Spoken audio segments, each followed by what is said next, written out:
રાજકોટના ગોંડલમાં કૃષિ મંત્રી જીતુ વાઘાણીએ આપેલા નિવેદનના મામલે ખેડૂતોએ સરકાર પર વિશ્વાસ વ્યક્ત કર્યો।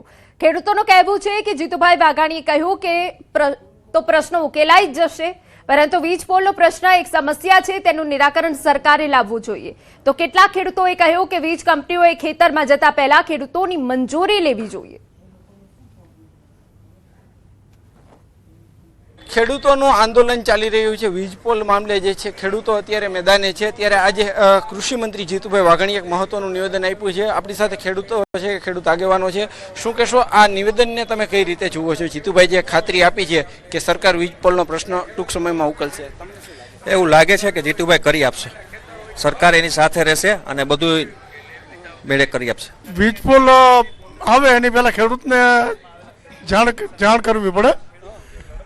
ધારો કે શાંતિ રાખવું હોય ખેતી કરવા માટે તો વીજ પોલ વચ્ચે નડે, બળદ હાલી ન શકે।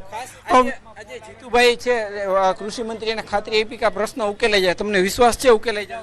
હા, એ કહે છે અત્યારે કે આ પ્રશ્ન માટે અમે તમને મદદરૂપ થશું, એટલે અમને એની ઉપર વિશ્વાસ છે। હાલમાં એક હિતની વાત કહેવાય કે 2 વીઘા હોય કે વીઘો હોય એમાં જે કંઈ પોલ આવે તો સરકારે ટૂંકમાં પહેલાં ખેડૂતની પરમિશન લેવી જોઈએ। કોઈ પણ કામ કરતા પહેલા સરકારને ખરેખર પરમિશન લેવી જોઈએ। કૃષિ મંત્રીએ જે નિવેદન આપ્યું છે તે બાદ કે ઉકેલાઈ જશે તેમને આશા છે, અને જે કોઈ આંદોલન ચાલી રહ્યા છે તેને લઈને પણ કે ખેડૂતોનું એક મતમતાંતરો જોવા મળી રહ્યા છે। હાર્દિક જોશી, ન્યૂઝ 18 ગુજરાતી, રાજકોટ।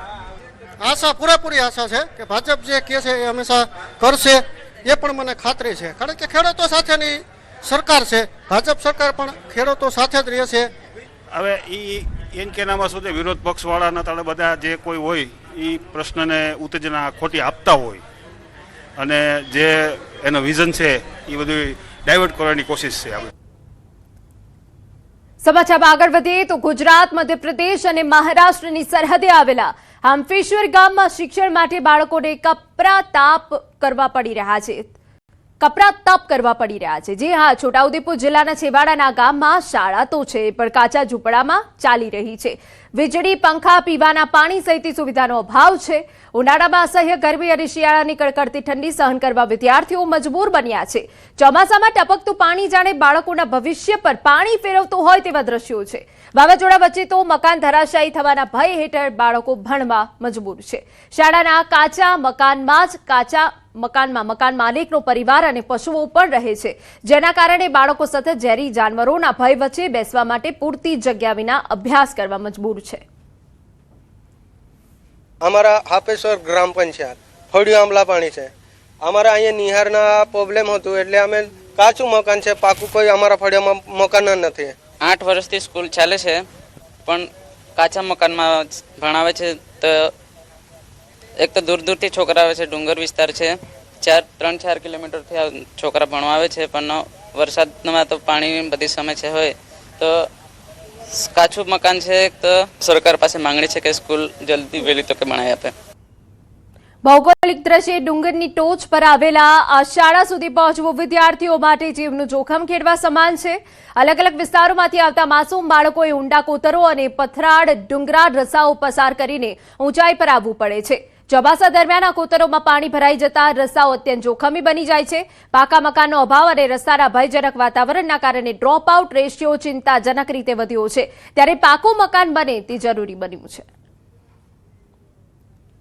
વર્ષ 2010-2018 નિશાળની મંજૂરી આપી છે। હજુ કોઈ ઓરડા કે બાંધકામ થયું નથી।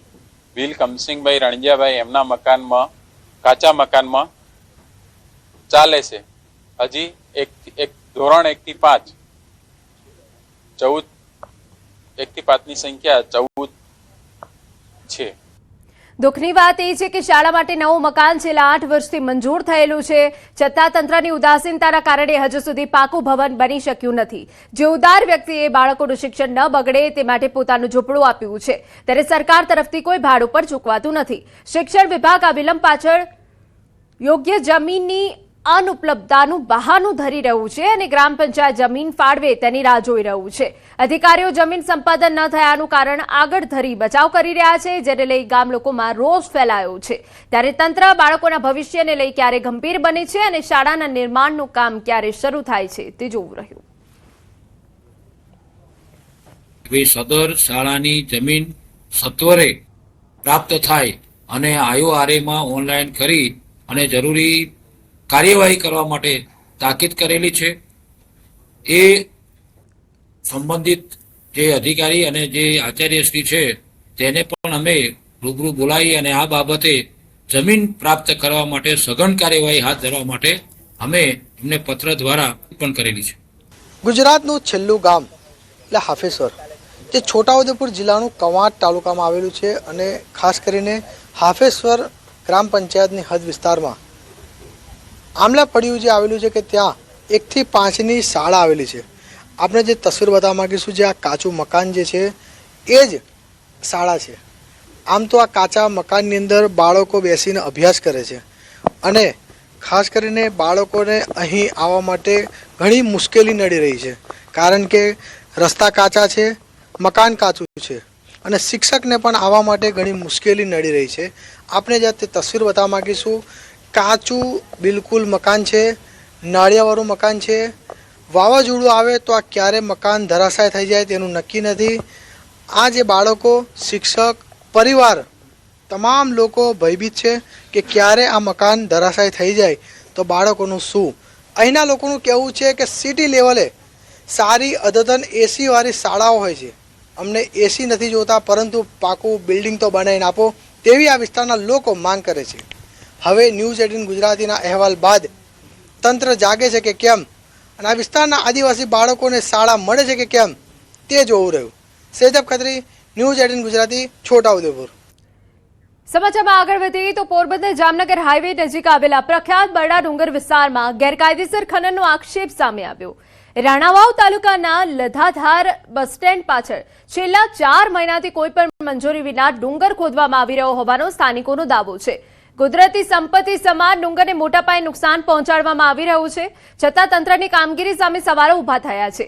એક તરફ બરડા પંથકમાં વન્યજીવોના સંરક્ષણની વાતો થઈ રહી છે તો બીજી તરફ કુદરતી વારસાને નુકસાન થતું હોવાના આક્ષેપ છે. ડુંગરના જે ગુંડાઓ છે એ ડુંગર કોતરી રહ્યા છે અને ખનીજ ચોરી કરી રહ્યા છે. મારું કહેવાનું આ તંત્રને છે કે જે પોરબંદર જિલ્લાનો આન બાન અને શાન જે બરડા ડુંગરથી પ્રખ્યાત છે એને આજે ભૂ માફિયાઓ કોતરી અને ખાઈ રહ્યા છે. છેલ્લા જે નિયમો આવ્યા ને EC ની પરમિશન આવી ત્યાર પછી લીઝની પરમિશન બંધ થઈ છે, પણ અગાઉ જે ખોદાયેલો જથ્થો હોય એ નિકાસ કરવા માટેની પરમિશન બીજી ઘણી બધી મિનરલોમાં પણ આપતા હોય છે, એ પ્રમાણે એને અપાયેલી છે. આપ કહો છો એ પરમિટનો દુરુપયોગ કરીને નવું ખોદકામ થઈ રહ્યું છે એવી ફરિયાદ પણ આપણા તરફથી આવી હતી. અમારી ટીમ પણ ગઈ હતી, ત્યારબાદ ફ્લાઇંગ સ્કોડ પણ રાજકોટથી આવી કરી હતી. એમના પ્રાથમિક રિપોર્ટમાં એવું છે કે જથ્થો જ ખસી રહ્યો છે. પોરબંદર જિલ્લાના રાણાવાવ તાલુકામાં આવેલ જે લધાધાર બસ સ્ટેન્ડ છે તેની પાછળ આપ જોઈ શકો છો કે આ જે ખનન જે છે તે ખનન થયેલા જે દ્રશ્યો છે, ડુંગર જે છે બરડા ડુંગર વિસ્તારમાં આ જે ડુંગર જે છે તે ડુંગર ખોદાઈ ગયેલો આપ જોઈ શકો છો કે મોટી માત્રામાં ડુંગર છે તે ડુંગરને ખોદી દેવામાં આવ્યો છે. અહીં મહત્વની વાત એ છે કે ખાણ ખનીજ વિભાગ અને કલેક્ટર દ્વારા જ્યારે પૂછવામાં આવ્યું તેમને ત્યારે તેઓ એવું જણાવ્યું હતું કે આ જે મંજૂરી છે તે માત્ર જે જૂનો જે ખનન કરેલો જે જથ્થો છે તે ઉપાડવા માટેની મંજૂરી છે તે આપવામાં આવી હતી, પરંતુ અહીં આપ જોઈ શકો છો કે જૂનો નહીં પરંતુ એ સિવાયનું નવું જે ડુંગર છે તે મોટી સંખ્યામાં મોટી માત્રામાં ખોદી નાખવામાં આવ્યો હોય તેવા દ્રશ્યો છે સામે આવી રહ્યા છે. અધિકારીઓ છે તે શા માટે આ જે ડુંગર ખોદાયો છતાં પણ ઢાક પછોડા કરે છે તેને લઈને અનેક પ્રશ્નો છે તે સામે આવી રહ્યા છે. પ્રતિશ સિલુ, ન્યૂઝ 18 ગુજરાતી, પોરબંદર.